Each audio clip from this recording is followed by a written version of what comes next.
Halo teman-teman semua, Assalamualaikum warahmatullahi wabarakatuh. Berjumpa lagi dengan saya Anin dalam kanal YouTube anin.education. Sebelum memulai, alangkah baiknya mohon untuk subscribe, like, comment, and share. Terima kasih teman-teman. Saat ini kita akan membahas mengenai working at height atau bekerja di ketinggian. Pertama-tama, pada saat bekerja di ketinggian, ada beberapa indikasi atau identifikasi bahaya saat bekerja di ketinggian. Tipe bahaya gravitasi merupakan salah satu penyebab paling banyak fatality dan cedera serius di tempat bekerja. Selain itu, bahaya lain yang ada di sekitar area kerja ketinggian juga dapat muncul, seperti gravitasi, peralatan jatuh, listrik, terjatuh dari ketinggian, tersengat arus listrik, dan tertimpa material atau tools. Tipe bahaya gravitasi merupakan salah satu penyebab paling banyak fatality dan cedera serius di tempat bekerja. Selain itu, bahaya lain yang ada di sekitar area kerja ketinggian juga dapat muncul. Identifikasi risiko saat bekerja di ketinggian yaitu adalah suspension atau trauma. Suspension trauma dapat terjadi pada 15 menit setelah tergantung pada peralatan sistem penangkap jatuh atau fall arrest. Pada saat terjatuh, kemungkinan terhantam material yang berada di bawah atau terayun juga dapat terjadi. Seperti gambar berikut. Pengendalian bahaya ketinggian dengan avoid. Dengan melakukan tugas di permukaan tanah untuk menghilangkan risiko, misalnya bawa peralatan ke permukaan tanah. Jadi, ini untuk mengendalikan bahaya dengan melakukan aktivitas di bawah tanah. Pengendalian bahaya ketinggian dengan safe work location atau kolektif, yaitu melaksanakan tugas pada konstruksi yang kokoh, misalnya platform permanen dan tangga permanen. Jadi, tidak disarankan untuk tanggal temporary ya, teman-teman. Pengendalian bahaya ketinggian dengan temporary work from with edge protection atau kolektif. Dengan mengganti peralatan atau mengurangi paparan seperti scissor lift dan menggunakan lantai kerja sementara atau menggunakan scaffolding. Pengendalian bahaya ketinggian dengan fall resist system, yaitu sistem untuk menahan orang berada di posisi terjatuh. Misalnya, tali pengaman penahan jatuh dipasang pada garis statis atau titik jangkar. Dengan cara batasi pergerakan pekerja ke bagian tepi atau sistem penggerak lainnya atau fall resistance system. Dilakukan dengan cara membatasi gerakan pekerja seperti sistem ini menggunakan anchor point, body harness, dan konektor. Menghitung jarak dan panjang konektor yang akan digunakan adalah hal yang sangat krusial pada sistem ini.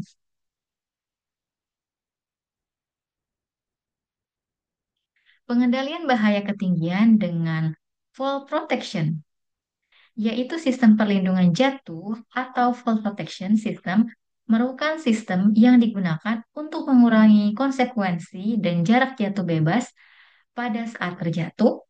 Beberapa metode kerja yang digunakan pada sistem perlindungan jatuh yaitu seperti net, sistem penangkap jatuh atau fall arrest, dan self retraction lifelines. Jarak jatuh bebas. Menghitung jarak jatuh bebas harus dilakukan sebelum pekerjaan dimulai, sehingga benda atau material yang berada di bawah dapat diidentifikasi dengan baik dan penentuan sistem apa yang akan digunakan dapat diputuskan sebelum memulai pekerjaan. Jarak jatuh total, jarak jatuh bebas, perlambatan, dan faktor safety. Faktor safety biasanya terdapat pada garis di bawah sebelum jarak jatuh total. Jarak jatuh bebas yaitu memiliki pertama, titik jangkar harus berada di atas bahu pekerja untuk mengurai gaya sentrifugal atau gaya tarik atau defleksi jika menggunakan lifelines. Panjang lanyar dari titik jangkar sampai titik sampai panjang konektor, dan sampai panjang peredam kejut tidak boleh lebih dari 2 meter.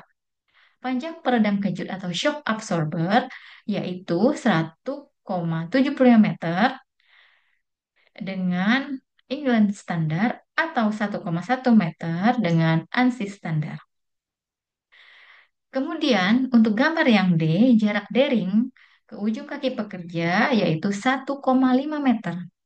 Dan yang terakhir adalah safety factor yaitu jarak sisa yaitu 1 meter.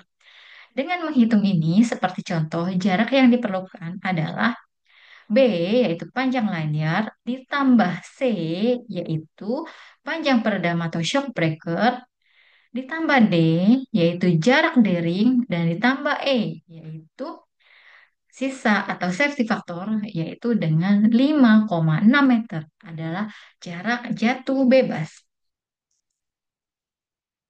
Peralatan. Pembatasan area kerja ini adalah dilakukan untuk upaya pembatasan fisik untuk mencegah orang masuk dan menggunakan barikade. Peralatan rambu. Rambu tersebut terdapat dalam dua bahasa, yaitu bahasa Indonesia dan bahasa Inggris. Rambu ini dipasang di sekitar area ketinggian dengan ergodrain squid, tool rayer atau tool layer, yaitu tool storage belt, dan harus terdapat tulisan peralatan kerja harus aman dari kemungkinan terjatuh. Peralatan titik jangkar atau anchor point sistem penangkap jatuh. Yang pertama, dirancang untuk mampu menahan dengan 1,5 ton atau 15 kilonewton jika digunakan untuk satu orang dan 2,1 ton 21 kilonewton jika digunakan untuk dua orang. Yang kedua, tertutup secara sempurna. Yang ketiga, diwarnai dengan jelas, misalnya berwarna terang, orange, atau kuning.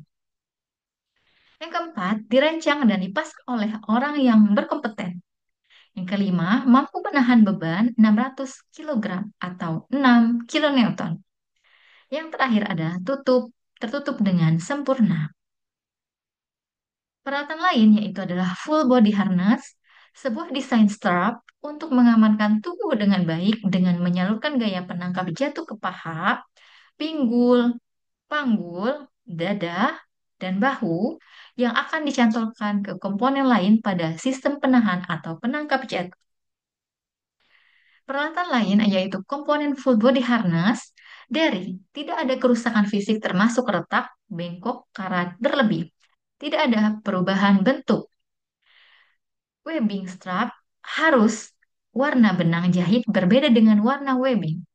Tidak terpotong atau teriris, tidak tergores atau lecet, tidak berubah bentuk, tidak pernah terpapar panas atau kimia, tidak membusuk, lapuk, atau kerusakan karena ultraviolet, dan tidak ada kerusakan pada jahitan.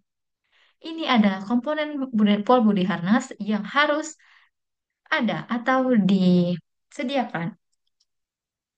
Peralatan komponen body harness yang lain adalah backless, yaitu tidak bengkok, tidak ada retak, lidah tidak melengkung atau bengkok, tidak ada gulungan terbuka, tidak pernah terbakar api atau terpapar kimia.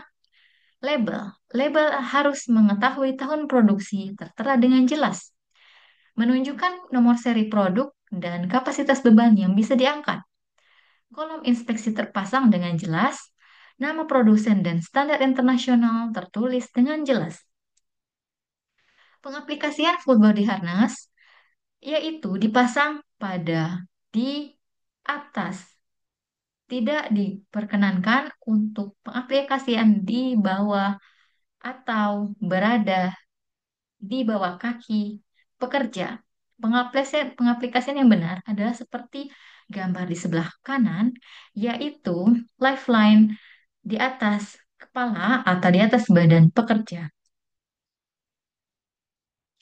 Pengaplikasian full body harness yaitu tidak boleh yang sebelah kiri tidak terdapat teks pada body harness. Yang sebelah kanan terdapat teks pada body harness dan gambar yang kedua tidak terdapat teks pada lanyard.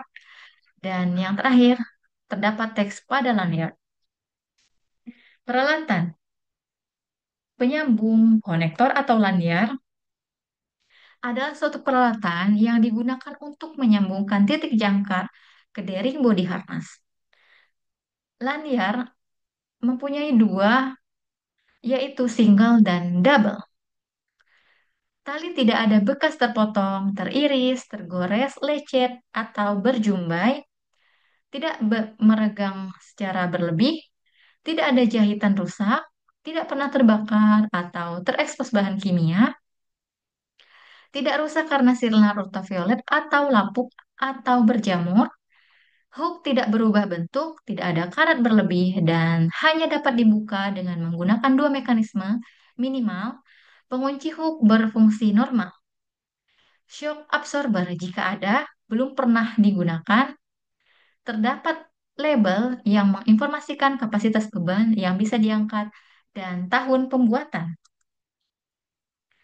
Peralatan lain yaitu penyambung konektor atau lanyar, ada yang kedua ada SLR, yaitu singkatan dari Self Retractable Lanyard, yaitu yang pertama hook dapat berputar atau swivel, yang kedua hook hanya dapat dibuka dengan dua mekanisme minimal, hook tidak ada perubahan bentuk dan karat berlebih, tapi dalam kondisi baik, mekanisme berhenti berfungsi sempurna, label tersedia dengan jelas, while indikator belum terpakai. Konektor lain yaitu ada volt limiter, adalah hook hanya dapat dibuka dengan dua mekanisme minimal. Hook tidak ada perubahan bentuk dan karat yang berlebih. Tali dalam kondisi baik, mekanisme berhenti berfungsi sempurna. Shock absorber atau peredam kejut. Shock absorber ada didesain untuk menyerap energi kinetik dan mengurangi tekanan yang timbul akibat terjatuh. Alat penahan jatuh ini memiliki tiga fungsi penting, diantaranya yang pertama, mengikuti kekuatan tekanan maksimal pada saat pekerja terjatuh. Yang kedua, mengurangi atau mencegah kerusakan komponen full body harness. Yang ketiga, mengurangi kekuatan tekanan pada angkor. Shock absorber biasanya diproduksi terpisah atau dirancang menyatu dengan lanyard. Menurut standar CSA Z257.11, shock absorber dapat meningkatkan panjang lanyar hingga 1,2 meter ketika menerima beban 100 kilogram. Peralatan pengaman, pagar pengaman atau handrail, handrail harus mampu menahan gaya tekan sebesar 5,5 kilogram atau 0,55 kilonewton, memiliki top rail setinggi antara 110 cm sampai 120 cm, memiliki mid rail setinggi 70 cm, memiliki two board setinggi 20 cm, berwarna kuning. Peralatan lifeline harus terbuat dari material yang sesuai dengan area kerja, dipasang oleh orang yang kompeten, titik jangkarnya berdiri sendiri, memiliki label kapasitas beban maksimal dan jumlah orang yang bisa menggunakannya pada saat bersamaan, memenuhi persyaratan pada saat standar yang diakui, misalnya AZ NZE 1891 Part 2 Static Lines. Peralatan lain, opening strap door dan floor grating. Opening atau pembukaan sementara di lantai digunakan untuk mengakses tingkat yang berbeda untuk orang, material, peralatan, benda, dan perkakas. Jika terbuka harus dipasang barikade fisik. Trapdoor, bukaan permanen pada lantai yang digunakan untuk mengakses berbagai tingkat untuk orang, material, peralatan, benda, dan peralatan. Bukaan ini wajib dilengkapi dengan pintu penutup yang dipasang jika akses telah digunakan. Floor gratings digunakan untuk pejalan kaki dan kendaraan atau peralatan untuk melintas. Biasanya digunakan pada platform lurus, mezanin, saluran tangga, dan lain-lain. Perancah atau scaffolding Scaffolding harus satu dibangun oleh scaffolder kompeten. Yang kedua, diinspeksi oleh scaffolding inspektor kompeten. Yang ketiga, indikasi beban maksimal tertera pada scaffolding text. Yang keempat, memenuhi persyaratan standar yang diakui, misalnya AZ, NSZ 1576 scaffolding. Terbuat dari bahan logam atau material lain yang disetujui oleh Departemen Keselamatan Kerja. Penggunaan scaffolding atau perancah ada beberapa aturan dasar pada saat bekerja di atas pecacah, yaitu yang pertama, scaffolding teks warna hijau terpasang di dekat akses. Yang kedua, area kerja dibatasi dan dipasang rambu peringatan. Yang ketiga, menaikkan material ke atas perancah menggunakan alat bantu. Yang keempat, gunakan tangga untuk naik ke atas perancah dan dilarang memanjat pada struktur perancah. Yang terakhir, dilarang menggerakkan perancah pada saat ada orang yang sedang bekerja di atasnya. Jadi teman-teman, jangan digerakkan pada saat scaffolding sedang ada orang yang bekerja agar tidak terjadi kecelakaan kerja. Tangga atau ladder, tangga merupakan peralatan yang digunakan untuk perpindahan dari suatu ketinggian ke ketinggian lain. Nah, ini ada single ladder, ada extension ladder, ada step ladder atau tangga A, ada vertical ladder, dan platform ladder. Tangga tunggal dan tangga sambung. Tangga tunggal atau sambung harus memiliki beberapa persyaratan, yaitu yang pertama, semua bagian lengkap. Yang kedua, tidak ada bagian yang patah atau bengkok. Yang ketiga, looking device berfungsi dengan sempurna atau extension ladder. Yang keempat, label identifikasi yang menunjukkan besar muatan yang diizinkan tertera. Yang kelima, tali dalam kondisi baik atau extension ladder. Peralatan penggunaan tangga tunggal atau tangga sambung.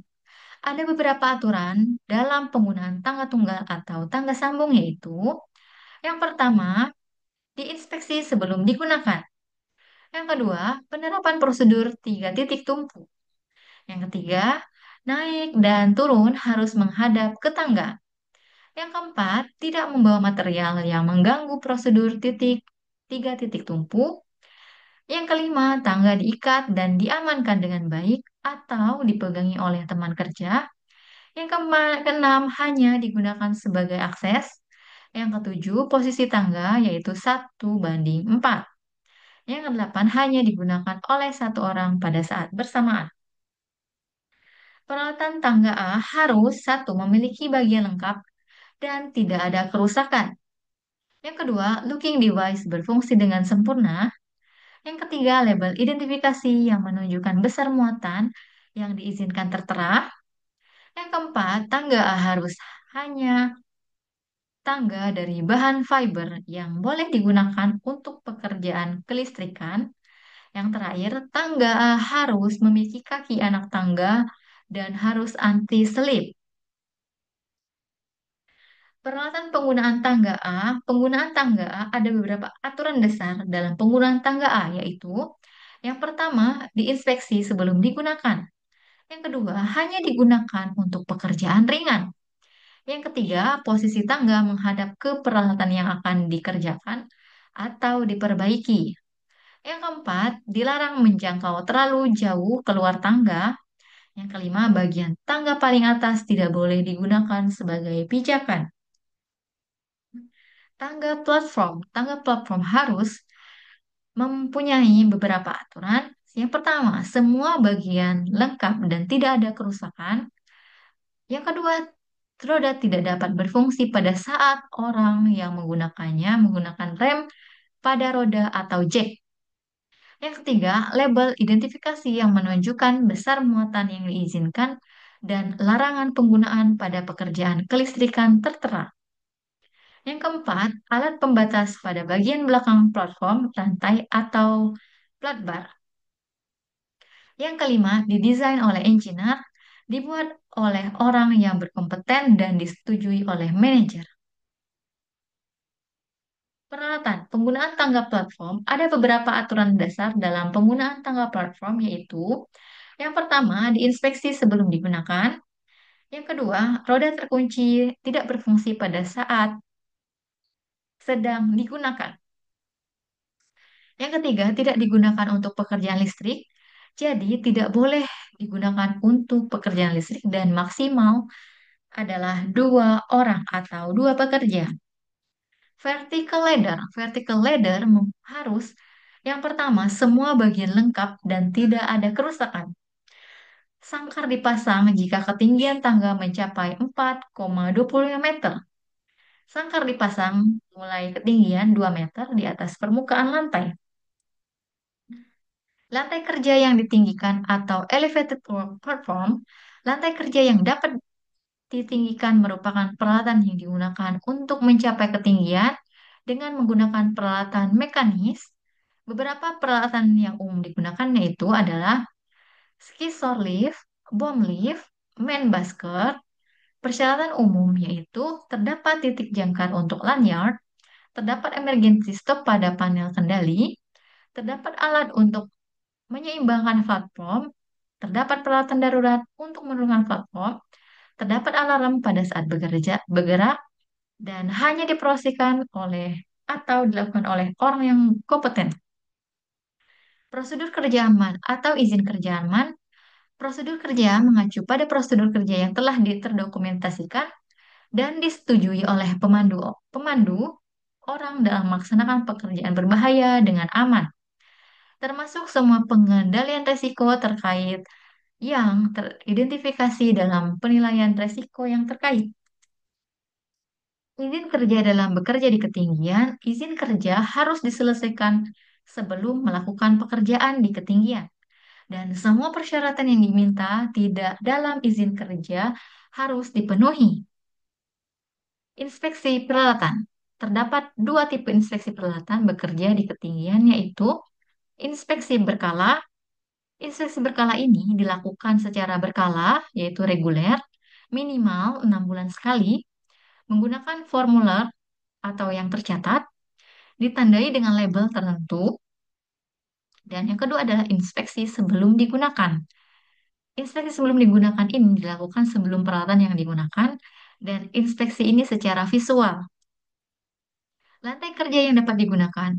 Ada beberapa aturan dasar dalam penggunaan lantai kerja yang dapat di ketinggian, yaitu yang pertama, diinspeksi sebelum digunakan, dioperasikan di luar radius 6 meter dari jaringan listrik overhead, kecuali jaringan tersebut telah diisolasi. Pekerjaan dilakukan pada saat siang hari, kecuali skisor lift di dalam ruangan.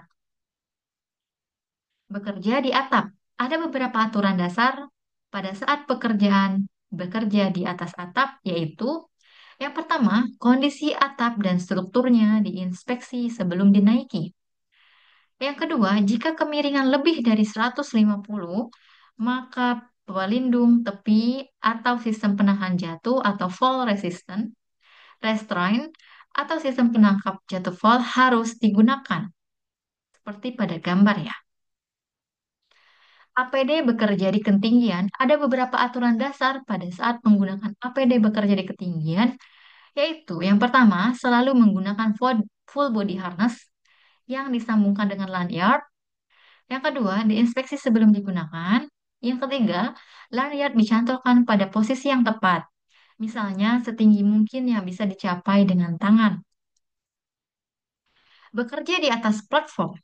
Ada beberapa aturan dasar pada saat bekerja di atas platform, yaitu yang pertama, kondisi platform dan strukturnya diinspeksi sebelum dinaiki. Identifikasi dan pengenalan bahaya misalnya ada listrik, debu, bahan berbahaya, lubang, binatang liar berbisa, dan lain-lain yang memungkinkan ada di area tersebut dan harus dilakukan identifikasi pengendalian bahaya. Jadi teman-teman, kesimpulan dari bekerja di atas ketinggian yaitu yang pertama, bekerja di ketinggian harus memiliki bahaya dan resiko yang tinggi.